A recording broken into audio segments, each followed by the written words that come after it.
Hello, everyone, and welcome to the podcast this week. We have Loretta Hart, all the way from Australia. She's a mother of four and hopeless musical theater tragic, and she's also the founder of the Happy Chicks Collective. So happy to have you here, Loretta, finally. Can't wait Thank to you have for this having conversation. me. Yes, I'm so excited. And if you're watching the YouTube video of this full unedited well, we'll see if it's going to be fully unedited or not. Full unedited video. You'll see that Loretta's all colorful and her plants behind her. I love it. I need to get some more color in my life. So what is the Happy Chicks Collective?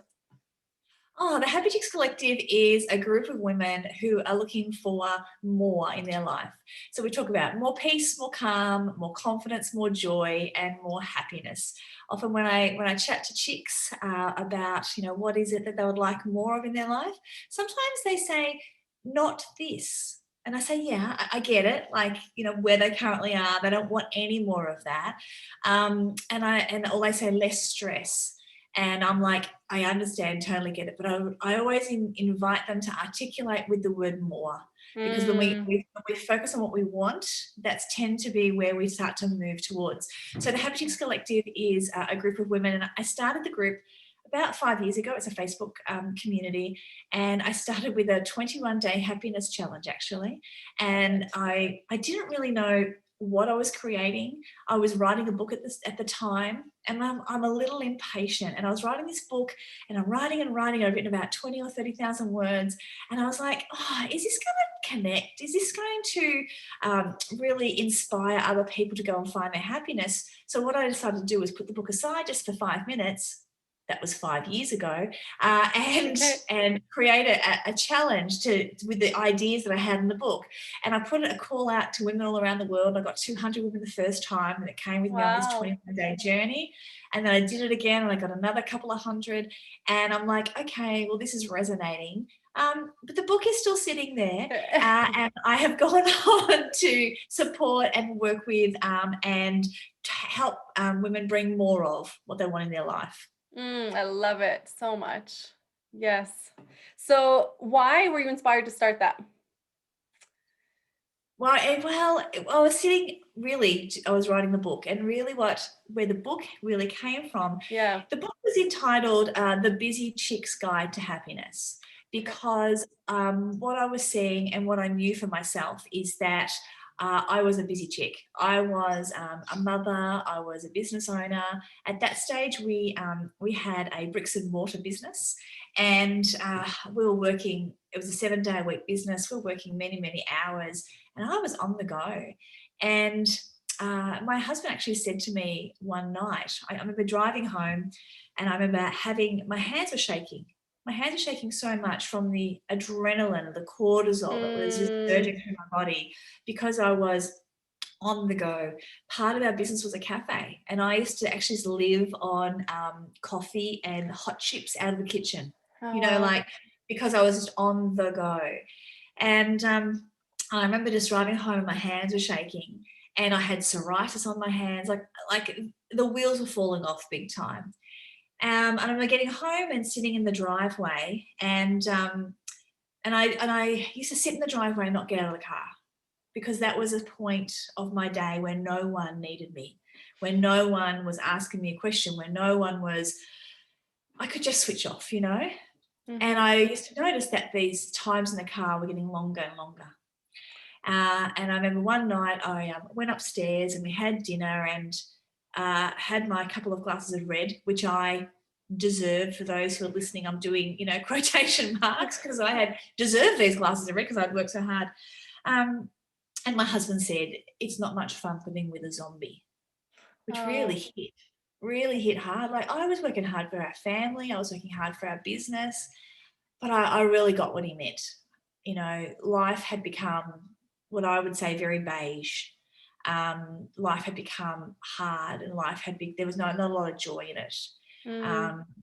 And Sharla, we've spoken about the fact that 17 years ago we lost our third son, and really I think it was from that grief of losing Flynn at birth that really I had just squared my shoulders, and I had just was carrying on as best I could.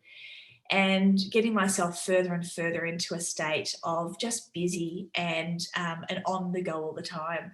So Matt said it's not much fun living with a zombie, which was hard to hear, which really was a catalyst for a lot of change for us. So we sold our business, we re-looked at what we were doing with our lives, and I, with a bit of hindsight, with a bit of distance from that, I could see the behavior that I had and how I wanted that to be different, and how I wanted that to be different for so many other women. Because often when you stop and you look around and think, hang on, I'm not the only woman doing this. Yeah. You know, there are busy chicks all around us, and busy is almost a badge of honor that we wear, but misguidedly. You know, like you hear people say, oh, look, I'm far too busy to do canteen duty at my children's school, you know, because I'm doing this, this, and this. And it's always like, well, what's really important? You know, like if you take off the busy badge, sometimes the busy badge makes us feel really important, that I've got so much going on in my life, I'm far too busy. So the book really was around trying to break that down and really to support women to find out, well, it's not really busy that we were really trying to be in our lives. Like, what is the important part? So that's really, in a nutshell, that's really where the essence of that book came from. I love that. Yeah. I love that, your story. Well, I guess it wasn't good for you at the time, how you said, those moments in your car kept getting longer and longer. And I was just reading on your website where you said your secret weapon is stillness. So I'm guessing that's probably where that came from. Well, No? well, now you link it together, I can see that comparison. Now, the stillness really came, it's a little bit of a story. So we Okay. sold the business, and my husband Matt and I were both then looking for what came next. And the business had really defined us for many, many, many, many years. We were known, that was our part of our identity in our town. It was a big, successful business. People knew us in that way. And I could see that Matt was starting to go a little downhill mentally after we sold the business, because we didn't actually have a plan of what we were going to do next. We're just going to be exploring about what that could look like. And I could see, we were heading into a winter. It was getting colder, it was getting darker, and his mood was really mimicking that. So at the time, and you just don't know where these things come from, but the book Miracle Mornings by Hal Elrod came into our lives. I don't know if you know that book, The Miracle Morning. I think I've heard of it, yes. I Yeah, haven't read it though. So Matt read it, and it's really about taking a day at the start of, taking an hour at the start of your day to really work with yourself and to create more miracle in your day by using this hour. So Matt read the book, and he started to get up at 5 a.m. to complete this hour of tasks. And within that, there's they call it them savers, SAVERS. So there's stillness, there's affirmation, there's visualization, there's exercise, there's reading, and there's scribing, so journaling. And there's 10 minutes of each of those. And what happened, what I noticed is that Matt had committed to do 30 days of these miracle mornings. At about day, 12 or 15, I just started to notice a real shift in him. Oh, wow. I just noticed that there was a real lightning to him, and that was the only thing that he was doing differently. So I thought, I'll try this. This could be a thing, right? So I started to get up with him at 5 a.m. And so the first activity for 10 minutes is stillness, is meditation. And I had written myself off as a meditator. I was like, it's not going to work. Like, I have so many ping pong balls going on around up here. Like, I am so never going to get to that, moment. It's not happening, it's not going to be my thing. But because I had Matt as my, his example was so profound, I was like, okay, well, I'm going to give it a try, So I would sit and I would struggle so hard for these 10 minutes of meditation. But I did it, and I worked my way through the 30 days. And I think one day out of the 30, I had a nanosecond of real moment, right? A nanosecond. And I'm like, this doesn't work. This stillness thing, it doesn't work. However, I don't know when, maybe about day 20 or something, I remember being in the kitchen and my daughter had come home from school. And you know what it's like? You're in the kitchen and you're chopping and you're cooking and they're trying to tell you things and the radio's on and the dogs, all the things were happening. But I remember this day that I stopped the chopping and I just turned and I looked at her and I listened. And 99% of my brain was listening to her. And 1% was like, hey, look at you. Look how amazingly focused you are on your child. And she was bright and she was a light because I was focusing on her and I was feeling that beautiful energy. And I was like, shit, this is what meditation gives you. This is what stillness gives you. It's not about the time that you're sitting quietly in the dark. It's all the times when someone wants you or that you want to be so present for them. So it was almost like my secret weapon. It was like, look what I can do.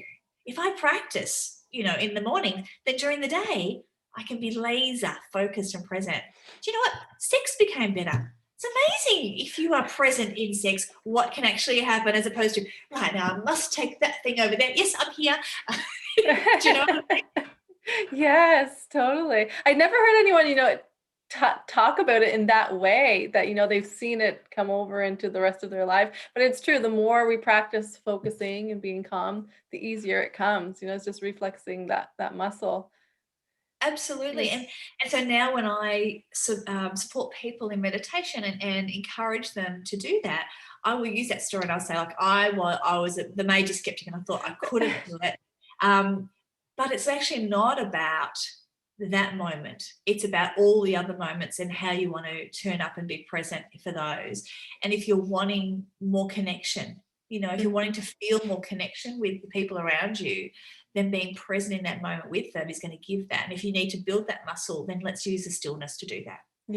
Yeah, definitely. And for myself, I find it's more connection with myself too. And like getting rid of all of the junk thoughts in my head, connecting more with myself. And I found it actually gave me more courage and more just feeling more freely to speak my truth about anything really. And then the other thing that I love is connection. That's why I called this podcast Connect and Create a Life You Love as well. Connecting with yourself, connecting with others, and also connection with the universal energy. I like to call it the universe, right? Yeah. I love that. I find, that's the spiritual side of meditation. It doesn't have to be that. It's whatever you want it to be, right? Yeah.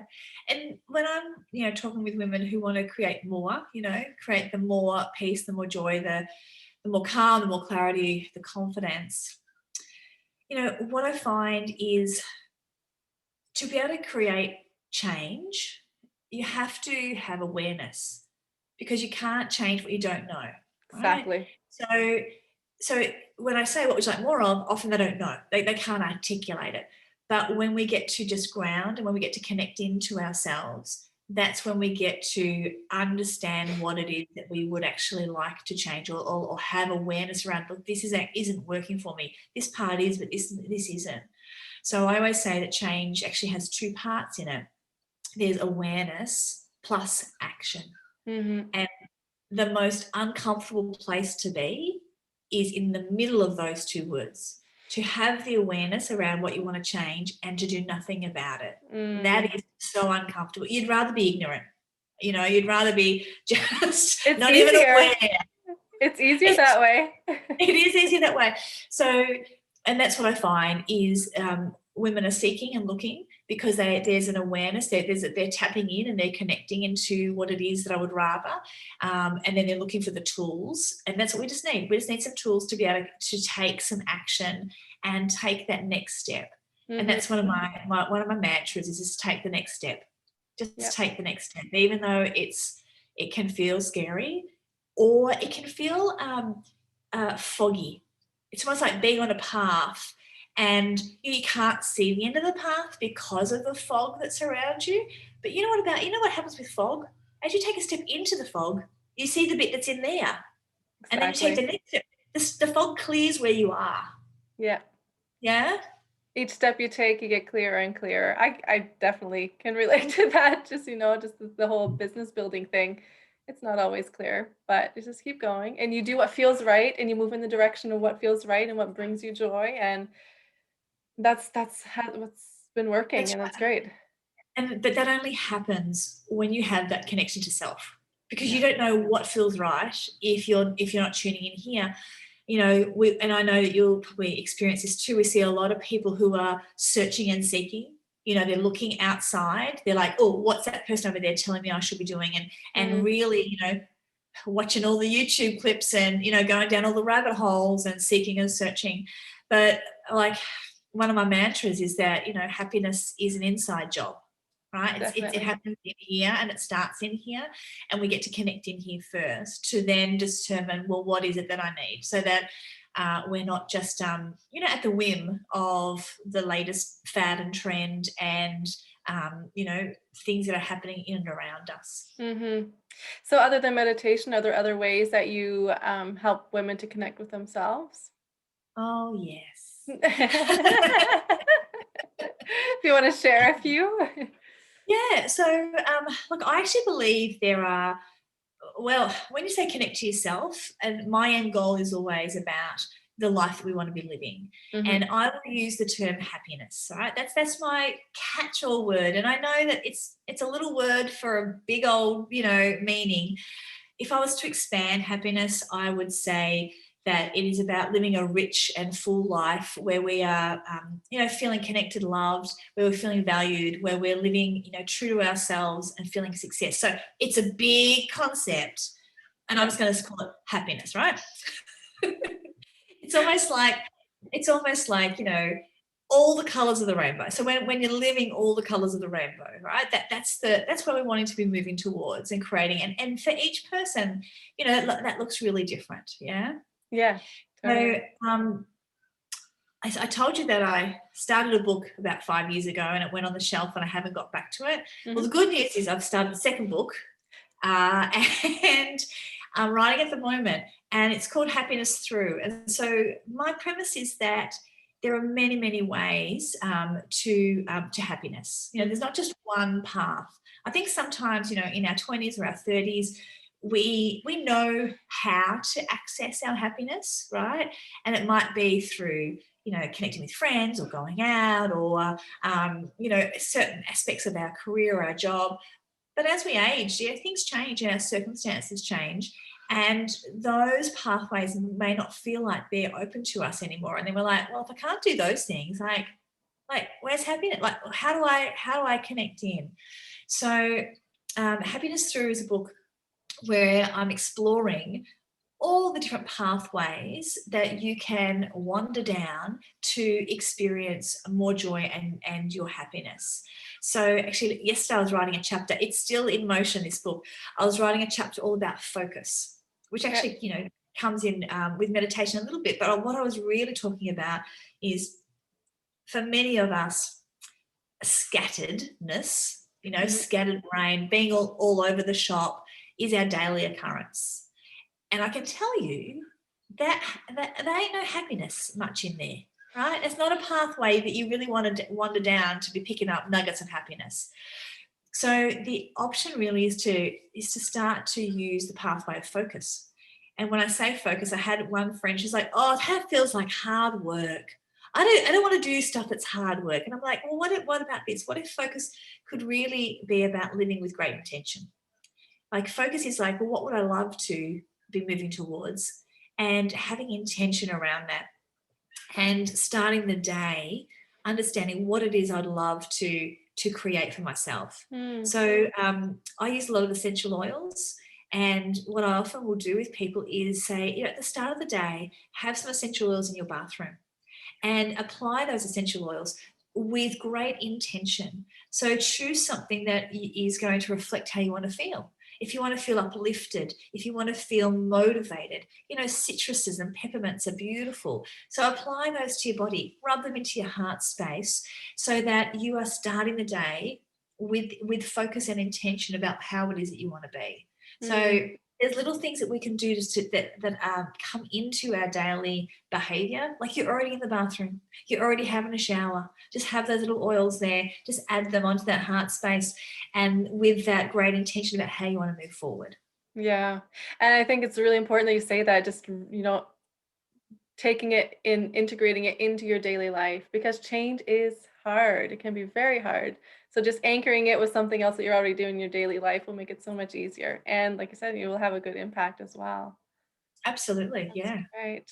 I love it. Um, okay, so talking about joy and finding happiness and everything, you also shared with me, or you shared just previously about, losing your third son and going through the grief of that. So if you can share how you were able to find your way back to joy and happiness after that tragic Yeah, loss. yeah. So, yes, Flynn is our third son, and he would be 17 this July. Um, and his story is that I went for our 18-week ultrasound, as you do, um, and my husband had been with me for our first child's ultrasound because they're very excited. We're all very excited the first time round. And I think he may have been there for our second, but with the third one, he had a busy day at work. And I'm like, you know what, fine. I'll tell you the results when I get home. And it was at that ultrasound that they determined that there was an issue. And so we went to Melbourne that night. So for us, that's an hour's drive up to the city, where we saw and had some testing done because they had picked up that there were some abnormalities on the ultrasound, and we needed further testing to determine what was going on. So it was determined that Flynn had trisomy 18, which is 3 chromosomes on the 18th pairing. Well, it should be 2, and he had 3, which then was a genetic disorder that meant that he had many, many complications. And babies who have this disorder, about 1% will get to a live birth. So it's very, very low numbers of live birth rates. And for those babies that that are born alive, many will have passed away by their first birthday. So it was devastating news for us to get. And at the time, we were encouraged by one of the doctors that we saw to have a termination. I remember he came in and he wasn't our regular doctor. He was the one doing the testing, and he came in and he said the baby, has heart defects, and he has a herniated diaphragm, and he has a club foot, and he has only 2 vessels into the umbilical cord, and there should be 3. So he's having problems with return of blood flow. And there was something else. And I just looked at him, I listened, and I said really naively, aside from that, is he okay? Like, I just didn't get it. It hadn't landed. And he looked at me like I was a crazy woman. And he said, no, he's not. And I really suggest that termination is the option that you should be going with at this stage. We went home. We went and saw my obstetrician the next day. And he gave us some really really amazing advice. And he said, you need to do what you want to do. And he said, but it needs to be the right decision for today, for tomorrow, in a year's time, and in 5 years' time. And so we took that on board and knew that we would continue with the pregnancy, because we knew we had 1% chance. And if we had 1% chance, we would keep going. So we decided to name Flynn there and then, and we had godparents chosen, and so we asked them to be godparents from that time forward, and involve our family, and we're from big families, and involve our families in his life right from that day, because we didn't know how long we would have him for. So I got to 32 weeks with Flynn. I went into spontaneous labour. And I gave birth. It was a Sunday evening. Unfortunately, he died during labour, and he was very, very little. I had a really beautiful midwife with me that night who who said to me, you know, he hasn't been gone long, which actually was really important to me to hear that. So we were pretty devastated, as you can imagine. And even though we had weeks and weeks and weeks of knowledge leading up to it, it wasn't a surprise. You know, for those women who it is a shock and would be absolutely more devastating, and my heart really goes out to them. It was really, really devastating, impactful. My mum had lost 2 babies. I'm one of 7. Mum had lost 2 babies as well. And I said to her, my mum's an old farm girl, you know, she grew up as tough as nails. And I said, how long until I feel normal again? And bless her, she said about 6 weeks. Oh. Which, you know what? She's not actually right. but that, you know, in the way that she coped and the way that she worked with her grief, you know, that was her reality. It was longer than 6 weeks, I can tell you. But what happened was, you know, we lost Flynn in the July. Unfortunately, we lost Matt's father 6 weeks later to cancer. So we had two devastating losses really close together. And then we moved house in the October. Now, they say that, you know, death, moving a house and divorce are the 3 biggest things you can go through, you know. And I just said to Matt, we're not getting divorced this year because neither of us could handle that. So we moved house in the October, and in the November I crashed big time. I got myself some counselling, which was really great. But I did sort of 3 or 4 sessions with the counsellor, and I was really done. I was done crying, and I was done being sad and being in that, you know, that grief zone. So I packed it up. I packed up all the emotions, the sadness, the grief. I put it all away in a box, you know, metaphorically speaking, and I squared my shoulders and I got on with life, because I had these 2 little boys. My Lachlan and Jessie were 2 and 4 that needed their mum, needed me to be present. So I squared my shoulders and got on with living. And, you know, I got to that zombie stage. Now, that zombie stage I was talking about before, you know, that was about 7 years later. So I lived in what I would say a beige state for many, many years.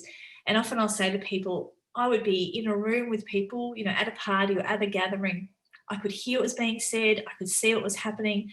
But it was like there was cling wrap or, you know, plastic wrap between me and that gathering, because nothing permeated. I didn't feel anything. And I think it's because I shut down all those feelings. I shut down. And excuse me, I think that when we try and put sadness away and hurt away so that we don't feel that anymore, joy goes too.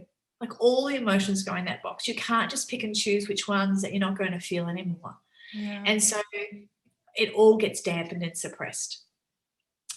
So during those miracle mornings that I spoke about, and during the time after we sold the business and doing work on myself, it needed to be a deliberate decision that I would open that box again and start to explore those feelings. And that was one of the scariest things that I did. Because I didn't want to go back to where I was. But what I would say is, you don't go back. So if those people, anyone listening to this, and they're like, I know what she's done and I know why she did it, and I've done the same thing, you don't go back as deep and as far. You know, get some people to support you, get good people around you, and do the work that it is required. So one of the tools that I used was journaling, and that was fabulous. Journaling was an amazing look inside of me. I was really worried though that there wouldn't be nothing, that I would open the box and it would all just be cobwebs and, you know, ash. But lo and behold, there I was, as colourful and as bright as I'd ever been. So that was really my pathway back. It was through journaling, it was through time, and knowing that the essence of who I'd been as that cheeky 5-year-old and that, you know, ferocious 15-year-old and all those, she's still there. She was still there. So you did know, you and I experience the grief and the sadness again when you went back later, or the grief and the sadness, you could see it's still there, yeah, you of course. know, it's still there. I had one friend who challenged me in a really loving way, and she said, "Do you think that there can be a time when your memories of Flynn will not just be painful? Do you think that you could experience joy when you're thinking about him?" And I was like, "Are you delusional? Like, have you Mm, obviously have never suffered because that's just not going to happen. It's always painful." You know, that was my initial reaction to that comment. But then on his birthday that year, I I wondered. I wondered what would joy feel like with Flynn. Do you know what I mean? So we went out for breakfast. We often celebrate his birthday with breakfast or something like that with the family. And the kids ordered pancakes, and we have Poppy as well now. She arrived 14 years ago, so 3 years after Flynn. And the kids had the biggest plates of pancakes. Like, we'd never seen pancakes like it. Their eyes were like, "Oh my god!" when these pancakes came out, and they were having an absolute ball. And it occurred to me that this is the joy that I get to experience, you know, in and around Flynn's memory. mm, So I took a photo that day. Excuse me. Excuse me. I took a photo that day and I put it on social media. Uh, I had never acknowledged Flynn's birthday on social media, and there were women that I knew who had lost babies that would always remember their children, you know, every year. And every year I saw those posts, I would just feel really intensely. How do they do that? You know, how could they share such pain? So this year, that year, I put it out. It was about 3 years ago, and I talked about the having joy as well as pain all in the same moment. And what mm, was really amazing was that I had women reach out to me who I had known for a long time. You know, they were the mothers of my children's friends, you know, at primary school and those things. And I had one woman arrive to pick up her daughter. She'd been here for a play with my daughter, and I opened the door and she was in tears. And I was like, "What's going on?" And she said, "You don't know this, but I lost twins." mm. And she said, "And we don't speak about those babies." And she said, "But seeing your post has meant that we've had a conversation." So it's Yeah. amazing when we do share and when we can be brave and take the step and know that, you know, that we're not going to fall into that deep abyss, and that there actually can be other benefits that come from that. Mm. Yeah, yeah, sharing the story. That's why, when I do these podcast shows, I just want people to share stories. It's no fancy questions, interview, or anything. It's just sharing stories because it's the way we connect with everyone else and realize we're not alone in things. Right. Yeah. Mm. So, I don't want to talk about this for too long, but I also, encourage myself and, other people in my life, when they're going through difficult times is to feel your feelings and feel them deeply and not to just ignore them and carry on. But then I'm wondering, okay, well, how long do I have to sit and feel, that sadness and the anger, the whatever, and still move on? How do those two things coexist, I guess, like and balance it. I think my understanding now, you know, in hindsight, is that emotions come into our life because they're like little messages. Like, I visualize an emotion like a little package, like a little gift, right? A little package that comes in and it arrives. And when we're in a healthy state, we unpack that little box that's arrived and we say, "Oh, anger. What's your message for me? What are you telling me? Oh, sadness. What's your message for me? What are you telling me? Joy. What's your message? What are you telling me?" And that we experience it, we take on board whatever that message is or whatever that moment is, and then it goes. Right? That's how emotions work. They Mm, come in and they move out. Like, we are not in a state of anger 24/7. We are not in a state um, of joy 24/7. We're not built like that. mhm, Like, emotions come in and they go out, right? Little mm, packages. However, sometimes the way we deal with them, I would say, is in an unhealthy way. Is that we see the package come and we go, I know what's in that package. I am not opening that package. And I just get shoved down into some depths of our body, you know. Yeah. And the next package comes in and we shove that down. The next one comes in and we shove that down. So finally, when we do open a package, it's raw and it is like, hello, you've been ignoring me. I need to really get your attention. So I think that what I would say is when we feel it, allow it to come in. Like when I said at the start, you said, oh, I'm a musical theatre tragic, right? Since having Flynn, I cry so much more, right? I cry. I love Hamilton, the musical at the moment. We have the soundtrack on high rotation. I cannot get through Satisfied. I don't know if you know the song, but, you know, there are so many songs in that show that they start and I'm in tears. Like it just comes. But I just let it come because I know that it's a small little message for me. Like, oh, this feels something. There's something in here. Yeah, this is about connection. This is about loss. This is about feeling emotions. Oh, and my tears come, and then they go. Do you know what I mean? Yeah. So we're always going to feel. We're always going to have emotions. It's not like one day, I'm done. The sadness tap is now turned off. It's not. No. You know? But I think the way that if we can is to allow unpack what we can in the moments that we're in. It's not always convenient. You know, it's not always convenient, and I get that. But go and unpack it as soon as you can, because if you store it, man, that ain't healthy for nothing. Yeah. And again, I think it comes back to just allowing, like you say, let the emotions come in and go out because they're never constant. The only thing is constant. Things are always changing. So as it comes, right. just allow it and let it be. Yeah, that's right. And I have a saying that I love, which is your current situation is not your final destination. Like where you are right now is not where you're going to be when you are 80. I remember speaking with my counsellor that I told you about. She was a wonderful woman, and we were leading into the first Christmas without Flynn, and I was worried that I wanted to mark his place in our family at Christmas time. I wanted to have a gesture that was going to be symbolic and meaningful, but I was worried about it. And I remember talking to her about it because I wanted to get it right. And she said, are you worried that you are going to be the 80-year-old woman sitting in a room with blue teddy bears? That you're going to buy a teddy bear every Christmas? I said, I think I am. I think I'm worried that I'm going to be that woman. She said, you're not going to be that woman. You're not. She said, honour him how you want to honour him this year. Next year, you'll do it how you want to do it.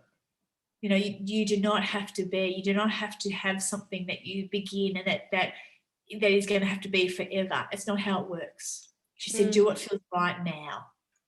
Yeah. That's so important. Yeah, for everything, really. Yeah. Oh, so where do you find joy now in your daily life? What do you love to do? Can I show you where I find joy every morning? Yes. Now, a second. Because I'm a really classy chick. Can you see these? Oh, yes. Every morning, they are beside my bed. That is my first moment of joy. I keep them beside my bed and I slip my feet into these woolly moccasins every morning. So joy doesn't have to come in big, bright, shiny packages. I've had moments of joy this morning already. I put my slippers on. I made myself coffee. I had peanut butter on toast with butter underneath it. That is one of my joys. Say, that's disgusting. That's a lot of fat. I'm like, oh, that's my joy. I do love it. Joy comes in lots of moments. Our children are growing up. We have 21, 19 or 14-year-olds. And, young adults, they're fun. Like they are. They're really fun. Watching them navigate, through life now, there's lots of joys there. When our kids were little, we would put them in bed, and by 7:30, it was our time. Like we're like, woohoo, the kids are done, the dishes are done. At 7:30, we'd watch our telly and all that sort of thing. As the kids grow up, they start to watch telly with you. Like they don't go to bed. Like, you know, if they're 15 and they want to sit up and you're thinking, oh, it's a bit of a pain. I love you. But, you know, when is it our time to watch our shows or whatever? Anyway, so then they grow up and then they leave you alone again. And but what we've found now is that 9 o'clock, 9:30, they're coming home from their activities, from work, from their sports training, whatever, and they want to talk to us. So what we've found is we need to watch our shows early now, so that by 9:30 we can turn it off and be present with them as they come in the door and tell us about their days and what they've been up to. So my joy really is in connecting with the kids where they're at the moment, with Matt, my husband. We live close by the beach. I've just started ocean swimming. So that has been, oh, I tell you what, there's a whole lot of joy in that. So yeah, my plants, my garden, there's lots of spaces that I find my joy. I love to cook. I could go on. Yeah. Awesome. I love it. So what's the temperature there these days? Look, I think we're a balmy 17 degrees today. So Okay. we're in autumn. We've had some massive king tides. I haven't swum for a little while because it's been a bit scary and rough out there, and a lot of seaweed. But I'm going down this Saturday. I'm going to have another swim tomorrow. So yeah, we're heading into autumn, but it's a nice crisp morning out there. Nice. Great. I love it. I so want to go visit someday. Whenever we can travel again. I do have friends in Australia as well. Okay, so this is a big question probably. I'm going to end off with this. But if you had one to share with the world, the last message that you could leave, what would it be right now? Life is not a dress rehearsal, right? We don't come past this way twice. So don't put off what you know you can do to fill your life with more happiness. Okay? That's it. Love it. Amazing. Thank you. Thank you for sharing your story, all of it, every part.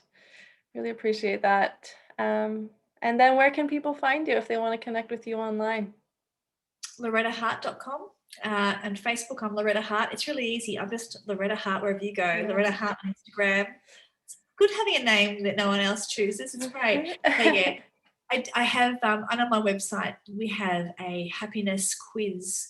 So you can jump in there and it talks about which is your next pathway to happiness, which is linking in with the book that I'm writing around exploring different pathways. So you're more than welcome to jump in there and have a bit of a play with the quiz.